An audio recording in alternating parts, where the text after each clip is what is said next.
উৎসবের আনন্দে চৈত্র সংক্রান্তি দিয়ে বর্ষবরণের আয়োজন শুরু করলো বাংলাদেশ শিল্পকলা একাডেমি। সহকর্মী আতিক মেসবা লগ্ন যুক্ত হচ্ছেন সেখান থেকে। লগ্ন, আমাদের জানাবেন এবার কয়দিনের আয়োজন থাকছে আর প্রস্তুতি কেমন দেখছেন?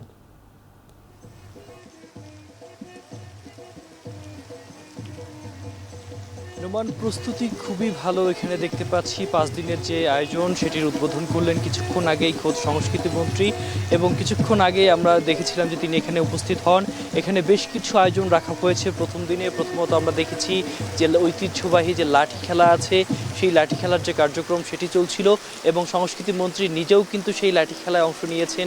তিনি নিজেও কিন্তু সেই লাঠি খেলায় ঢাকের তালে মেতেছিলেন। এর পরবর্তী সময়ে আমরা দেখেছি তিনি উদ্বোধন ঘোষণা করেন এবং স্পষ্টভাবেই জানিয়ে রাখেন যে আমাদের যে নিজস্ব সংস্কৃতি রয়েছে সেটিকে জাতীয় এবং আন্তর্জাতিক পরিসরে তুলে ধরবার জন্য প্রত্যেকটি উদ্যোগ নেওয়া হয়েছে। এবং এরপরেই আমরা দেখেছি নজরুলের সেই বিখ্যাত অগ্নিবীণা কাব্যের যে গান রয়েছে, অর্থাৎ তোরা সব জয়ধ্বনি কর, সবাইকে জয়ধ্বনি করার জন্য অর্কেস্ট্রার দুর্দান্ত একটা পরিবেশনা আমরা দেখতে পেয়েছি। পরক্ষণে আমরা এখানে দেখেছি জারি গান, সারি গান, সব ধরনের আয়োজনই কিন্তু এখানে নেওয়া হয়েছে। এবং একটি বছরকে বিদায় জানিয়ে নতুন যে পঞ্জিকা অপেক্ষা করছে, এই পঞ্জিকায় আসলে বাঙালি জরা, জীর্ণতা, ক্লান্তি, নৈরাশ্য, হতাশা, বেদনা সব কিছুকে দূর করবার জন্য আসলে দুর্দান্ত সব আয়োজন আছে। শুধুমাত্র যে ঢাকার নিজস্ব সংস্কৃতি এখানে দেখানো হচ্ছে এমনটি নয়, লোকজ সংস্কৃতির ধারায় আমাদের প্রান্তিক পর্যায়ে লুকিয়ে থাকা শেকড়ের যে অনুষঙ্গগুলো ছিল সবগুলো অনুষঙ্গই আমরা এখানে দেখছি।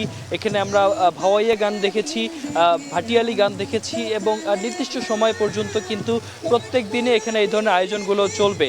এবং এই আয়োজনের মধ্য দিয়েই কিন্তু মূলত আসলে এবারের আয়োজন নির্ধারিত করা হয়েছে। তো মানে এই ছিল আমার এখান থেকে সর্বশেষ। বাংলাদেশ শিল্পকলা একাডেমির বর্ষবরণের খবর জানাচ্ছিলেন সহকর্মী আতিক মেসবাহ লগ্ন।